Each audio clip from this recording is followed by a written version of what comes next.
Hello everyone and welcome to Holistic Healing with Deepshikha.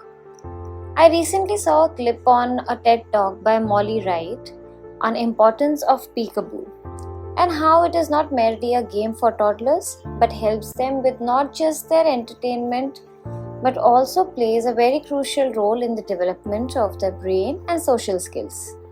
In fact, I would suggest that anyone listening to this podcast should also listen to this TED talk. After all, Molly Wright is a 7-year-old.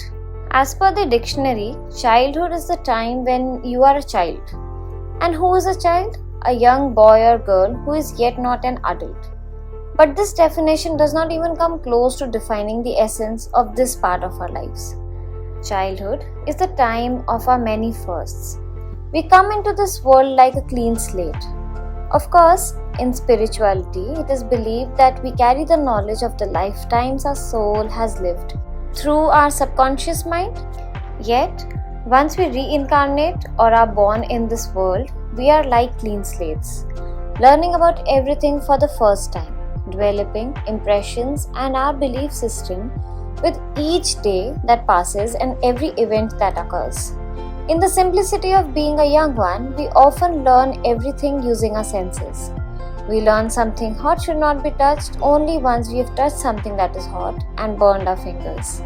We develop liking or dislike for food based on how it feels and tastes in our mouth. We develop fears and insecurities based on how certain people or situations make us feel. It is a time of innocence and imagination. Childhood is a time when our brains are rapidly growing, soaking up information and experiences like sponges. The bonds we form with our parents, siblings, and peers during these years lay the foundation for our emotional and social lives. But somehow, childhood is also the time which the society in general pays not much attention to. We often hear things like the child will not understand, the child does not need to know, etc. being said. A lot of times, children are just given some version of the truth, confusing them, making it impossible for them to understand, believing that the child is incapable of understanding. Now imagine a seedling and the kind of attention that is given to its environment for it to grow into a strong plant. No one ever says it's just a seedling, don't keep it in the sun or don't give it water. Probably not a very good example, but what I'm trying to say is that the strength of the adulthood comes from our childhood.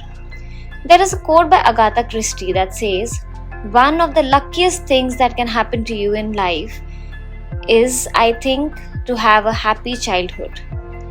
Childhood is the time that we often spend reminiscing about the good, the bad, the ugly. And not just the nostalgia that it brings, it is also that the roots of our basic behavior is in our childhood and its experiences, deeply influenced by the cultural, social, and economic environments in which a child is raised.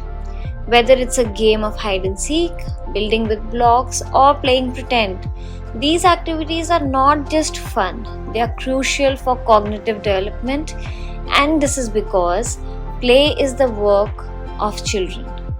It is how they make sense of the world around them. Through play, children learn problem solving, develop creativity, and build the social skills they'll need later in life. What happens when a child grows up in a challenging environment like poverty, conflict, or family instability? It can cast long shadows on those formative years. Children, though resilient, are also vulnerable. Adverse experiences in childhood have lasting effects influencing everything from mental health to educational attainment and future relationships. For example, if a child has grown up in an environment where it is okay to raise voices, as an adult, that child may either see raising voices as normal and may face boundary issues with how others treat them, or may grow up to be extremely sensitive and not be able to handle any kind of argument at all. On the other hand, a child who is always pampered and given everything and anything that the child demands may grow up with a sense of entitlement and may face problems settling down into the real world once things no longer remain so. These are some very small examples. Children who grow up with parents with unpredictable temperament often develop high sensitivity to others' emotions, And even as adults are affected by the emotions of people around them, often retreating into a shell when they see someone getting upset or angry. And such is the endless ways in which even the smallest things from our childhood can have a lasting effect on us. Another aspect that makes a lot of difference is education. School is often where children spend a significant portion of their time.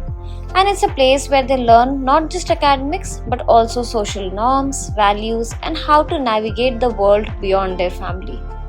The quality of education, the resources available, and the support from teachers and peers can make a world of difference in a child's life. But it is also true that all of us carry something or the other from our childhood, even when everyone around us tried to give us what is best for us. Because another truth of life is that the ideal world does not exist. What may have been done with the best interest in mind may not necessarily have been the correct thing. For example, up till recently, it was okay for kids to be hit to discipline them. But today, hitting a kid is seen as very detrimental for his or her mental health. Now, when it was considered okay to hit kids, it wasn't being done with an idea in mind to traumatize the child or scar them for life. Yet, I think people from my generation or before that can agree that we all had that one person in our life. For me, it was the maths teacher in class 4th called Mr. Nagraj. But I like to believe that even he had our best interest in his heart when he thought the best way to teach maths was by beating us into a pulp. Another thing is that no matter how perfect the previous generation tries to be, the next generation will see things in a very different manner.